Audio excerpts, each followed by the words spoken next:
ప్రేయర్కి వెళ్ళడానికి నేను రెడీ అయ్యాను. నాతో పాటు మా బ్రదర్ ఉన్నారు. అప్పుడు నాకు యాక్టివా బైక్ ఉండేది అనమాట. యాక్టివా బైక్ మీద అంటే దేవుడు నన్ను చిన్ననాటి నుంచి ఒక ఉద్దేశంతో నన్ను పట్టుకోవాలి, మార్చాలి, ఆయన సేవ చేయించుకోవాలని. కానీ నేను ఆయనకి ఒబే అయ్యేవాను కాదు. ఇట్స్ మీన్స్ నేను ఆయనకి లొంగేవాను కాదు. ఇట్స్ మీన్స్ ఆయనకి నేను నా జీవితాన్ని అప్పగించుకునేవాను కాదు.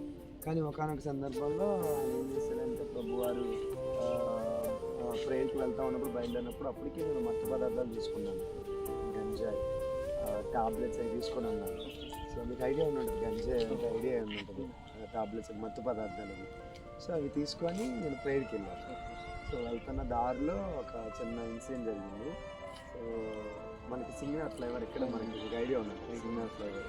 సో ఆ ఫ్లేవర్ మీదకి ఎట్లా మెల్లగా ఎక్కుతూ ఉన్నాను. ఈ లోపల అవతల నుంచి కారు వచ్చి స్పీడ్గా వచ్చి మమ్మల్ని ఢీకొని ఇద్దరం మాత్రం అంతే గాల్లోనే చెయ్యి ఇరిగిపోయింది.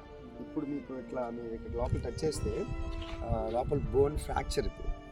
ఇక్కడ మీకు దగ్గర ఒక 21 స్టిచెస్ ఉంటాయి. 21 స్టిచెస్. బోన్ ఏమైందంటే 2 భాగాల కింద కట్ అయిపోయింది. 3 రోజులు ఐసీయూలో ఉన్నాను. సో అప్పుడు నన్ను మార్చాలని చూశాడు దేవుడు.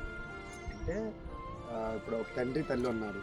ఒక తండ్రి తల్లి తన బిడ్డ మాటలేదనుకోండి, ఫస్ట్ ఒకసారి చెప్తారు, తర్వాత 2 సార్లు చెప్తారు, 3 సార్లు చెప్తారు, 4 సార్లు చెప్తారు, తర్వాత ఏం చేస్తారు, ఒకటి పీకుతారు. అవునా కదా? సో మన తండ్రి మన ప్రభువారు కూడా అంతే. సేమ్ నాకు ఈ కాన్సెప్ట్లోనే రన్ అయింది. అప్పుడు ఎన్నిసార్లు చెప్పినా కానీ లోబనేవాడు హఠాత్తుగా తిరిగి మరణించిన బైబిల్ గ్రంథంలో రాయబడింది కదా. సో ఆ విధంగానే దేవాది దేవుడు నన్ను అపవాది ఏం చేశాడంటే నేను చంపేయాలనుకున్నాడు. కానీ దేవుని కృప ద్వారా నేను అప్పుడు బ్రతికాను.